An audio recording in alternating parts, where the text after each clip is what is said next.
What's up, guys? Let's talk about the big three of sales management so that you and your team can grow their revenue and master sales. So it's actually pretty simple. When it comes to the big three, we're going to look at accurate tracking, qualitative end of day reporting, and daily sales team meetings. And if you master these three items here, I can promise you that your revenue will go up. All right. And if you don't know me yet or Fondaco Media, we are a multi seven-figure agency where we teach insurance agency builders how to grow their sales team, grow their recruiting, and retain top talent so that they can do the same as the purpose of this video, which is to grow their revenue. All right. Without further ado, let's dive right into it and talk about why the big three is actually important in the first place.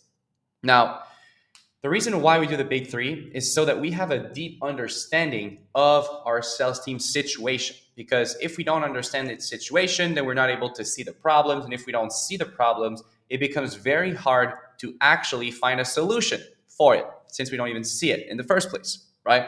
So let's go back to what is the big three. First thing is accurate tracking. When you have accurate tracking and accurate sales and marketing reports from your team, you're going to be able to get an accurate understanding of what the problems are. And therefore, it's going to make everything else easier when it's time to look at your team's performance, individual performance, conduct one-on-one meetings, and so on and so forth. So, accurate tracking is definitely important. You're going to want to keep track of your KPIs in a dashboard. I already provided in a separate video the ideal dashboard that we use, that we recommend you guys use. Make sure your data is always accurate and consistent, right? If you see inconsistencies, that's a good red flag to look at. Now, you're going to want to read this dashboard on a daily basis so that you have a quick feedback loop. Meaning, let's say something's going on for 3 days, but you only look at your dashboard every 7 days, and you're not going to catch it until 7 days. But let's say something's going on for 3 days. The first day, you're like, this was happening yesterday. That's kind of weird. Second day, oh, it's happening again. And then third day, it's your confirmation. It's time to take action to fix this problem, right? So having accurate tracking will help you fix problems much quicker and much easier with more clarity. Now, secondly, you're going to want to have qualitative end of day reporting. Now, everybody already has quantitative end of day reporting, but not everybody has qualitative end of day reporting. You really want both. So everyone in your team, including you, if you're still selling, should send an end of day report in a public channel where everybody on the team can see it. Therefore, we keep each other more accountable to actually do it and have good numbers to share at the end of the day, right? So here's an example of the end of day report that we'd be using.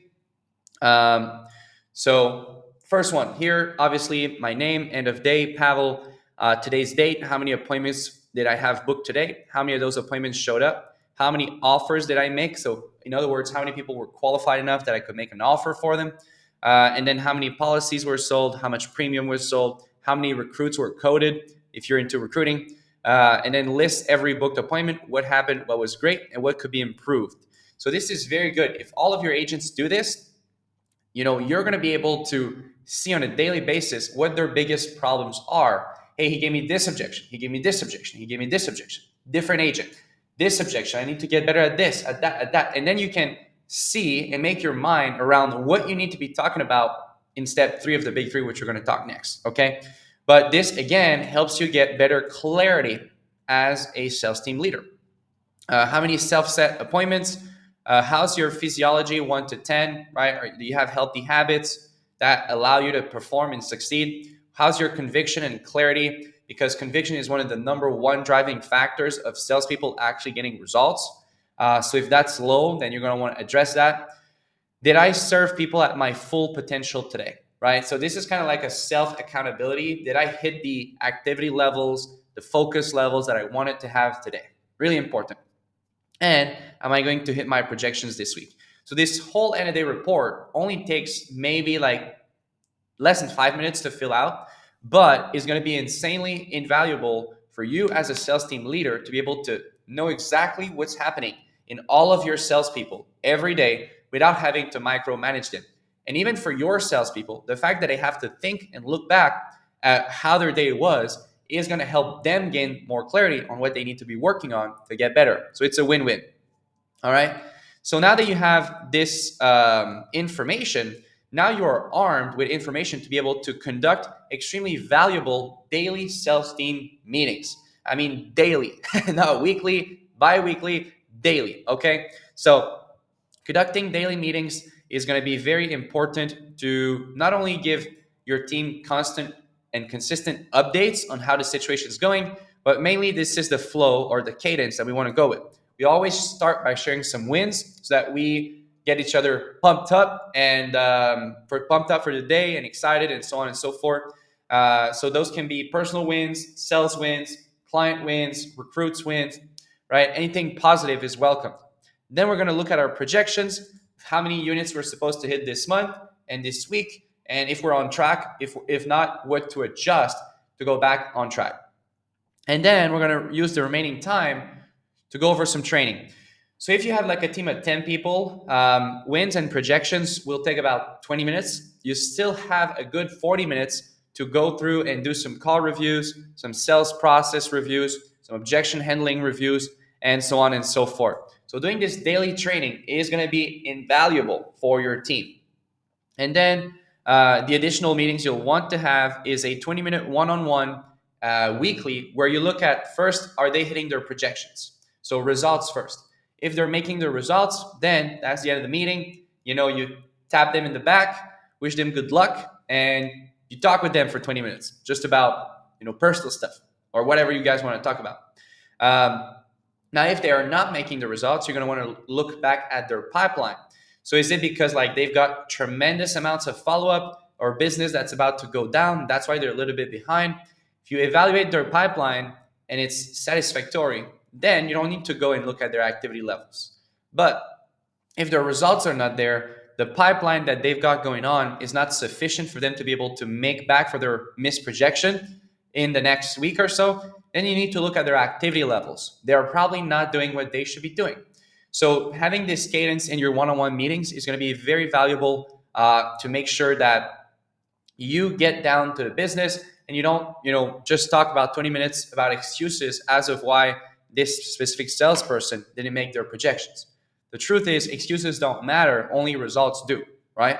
So that's your 20-minute one-on-one. And here you're going to want to have a 60-minute one-on-one weekly, which is a live call review. So if you're doing remote sales, you don't have the possibility to go live in the field with your salesperson and see how they operate. So we're going to want to replicate that remotely by listening to a live call review, a recording of a live call with them live, and give them feedback as we go through the live call review. So that being said, if you have in-person salespeople, then it's, I think, better to go in person with them. And it takes more time, but might be more valuable. I personally prefer just do one 60-minute call review once a week with every team member. And don't fall for the trap of being like, oh, this guy already knows how to sell. He's one of my top producer. He doesn't need my help anymore. Because those are the people that need your help the most. Those are the people that you should spend the most amount of time with to make sure that you maximize their potential, which is higher than other people, right? So you want to maximize building your future leaders and your best salespeople because they are the hardest to replace. Anybody can, if you're a bottom of the barrel performer, you can replace that like any day. There's tons of low performers out there, but a high performing salesperson is very hard to replace. So you want to do everything you can to make sure you retain them on your team. And that is the big three of sales management: having good tracking, qualitative and quantitative end of day reporting, and daily sales team meetings with 2 one-on-ones a week that I like doing. Now, make sure that you have very high standards as far as doing this, following this to the T, because if you do 80% of it, it's just not going to work. You got to do 100% of it, get your team fully on board, and make sure that you are applying this stuff yesterday. All right. With that being said, if you like this kind of content, you can definitely subscribe to this YouTube channel where we will share content like this multiple times a week for you guys. Thank you so much. This was Pavel Boissonneau, and I'll see you guys in the next video.